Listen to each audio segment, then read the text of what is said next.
The Epstein class, colonialism, and sexual violence. The moniker the Epstein class, it's a pejorative.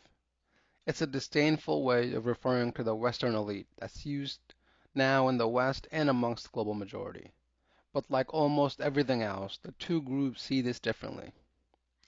In the West, the Epstein class is to name the current ruling elite. Amongst the global majority, it is the most recent name for a thing that has been discussed for centuries. Other names have been Western elite, the European aristocracy, the plutocracies that pretend to be democracies, and many more. To the West, Donald Trump and all these other rich and powerful people at the top of their societies are part of the Epstein class. To the global majority, the plantation owners that own slaves throughout the world under colonial rule are part of the Epstein class. The first president of the United States smiling with teeth ripped out of the mouth of one of his slaves is a member of the Epstein class. The late Queen Elizabeth of England, who in her life sanctioned mass murder and sexual violence against the indigenous people of Canada, is a member of the Epstein class. King Leopold of Belgium, who under the guise of civilizing the Congo killed more than 10 million people, is a member of the Epstein class. Napoleon, the vaunted French emperor, who abolished abolition and reinstated slavery across the French colonies, was a member of the Epstein class. The reason the global majority and the Western people see this differently is because in the West they believe history is written by the victor. A more honest way of phrasing that is, the victor will always be the judge and the vanquished the accused. This was said by Hermann Göring at the Nuremberg trials, one of the most powerful political figures in Nazi Germany. Imagine being a Nazi at the heart of Europe in the mid-20th century, and other Europeans pretend to be surprised by your actions. How that must shock you. When in the same century the Italians committed genocide in Libya with the systematic killings, deportation, and internment of tens of thousands of Arabs.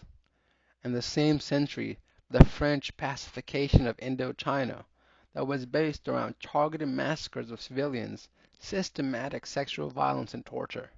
In the same century, the British enforced the Criminal Tribes Act in India, which labeled entire tribes of people by their birth with a criminal predilection that justified forced weekly reporting to police, presumed guilt by birth, and confinement in settlements.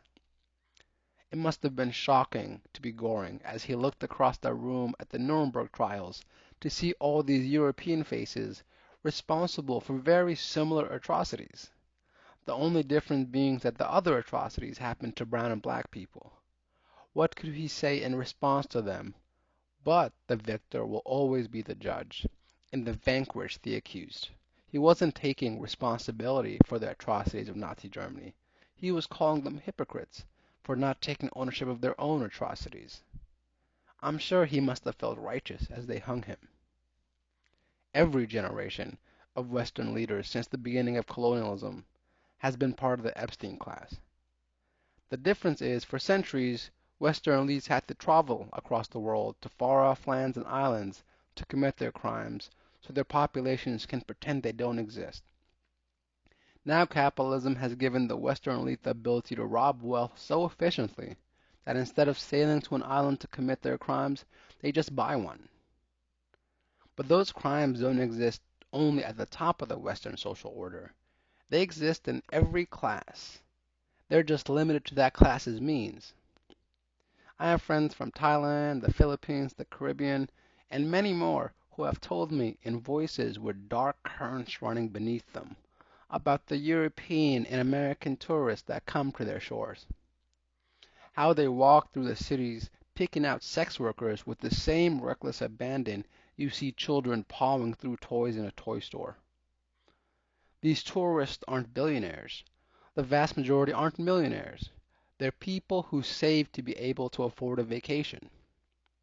So considering the cost of traveling internationally, why go to foreign lands for sex workers when 10 European countries have legal sex work and one American state does? Why are Western tourists outsourcing their sex workers? It's the same reason why Western companies outsource their workers. Because you must treat Western workers like they have human dignity, and you can treat foreign workers like indentured servants while paying them a pittance. And so the lower and middle class of people in the West must travel to poorer lands to prey on people's poverty to live out their Epstein fantasies. This idea in the West that your status allows you to commit sexual violence is deeply rooted in its political history, because historically, lords owned all the resources in their fiefs, including the bodies of their subjects. Being a serf literally meant you were the property of another human being. Feudalism lasted in Europe a millennia, from the 5th century to the 15th. Every political reorganization in the West since then has not been about denying their class of lords, this Epstein class, those powers. It has been about disseminating them to the mass of Europeans. The history of Europe is not people saying lords and kings are evil and their power needs to be abolished. It's that every man in Europe wanted to be treated like a king and every woman a queen. And so Westerners never questioned why the European Age of Enlightenment between 1685 and 1815, which was led by people who championed reason, individual rights, and secularism in Europe, did not oppose colonization. These people who wanted to arrive at change through reason in Europe, while enforcing change with violence on the global majority. These people who believed in individual rights for Europeans and mass dehumanization for the rest of the globe. These people who championed secularism in Europe. At the same time, they spread the word of their blood-laden God to their colonies at gunpoint. And so my sympathies go out to the people in the West, so ignorant of history that they sincerely thought this generation of Western society would rebel against this generation's Epstein class. That there is some list, and as long as every person on that list is held accountable, that the Epstein class will be destroyed.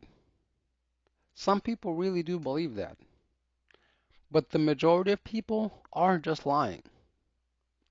And so they pretend to be horrified by Epstein's island and conveniently ignore that there are thousands of billionaires who own just as much land, some by purchasing private islands, and some just by buying a city's worth of land somewhere. You don't hear any social discourse about how all these billionaires who live this way need to be investigated or checked out to see if they are running their own version of Epstein's island. Because the age of colonialism is over, but we still live in the age of neo-colonialism. And that old truce between the Western society and their elites still exists. Their elites are allowed to do as they please, as long as the crimes are not in the open, and as long as they get a share of the spoils. Never forget, human bodies have always been part of those spoils.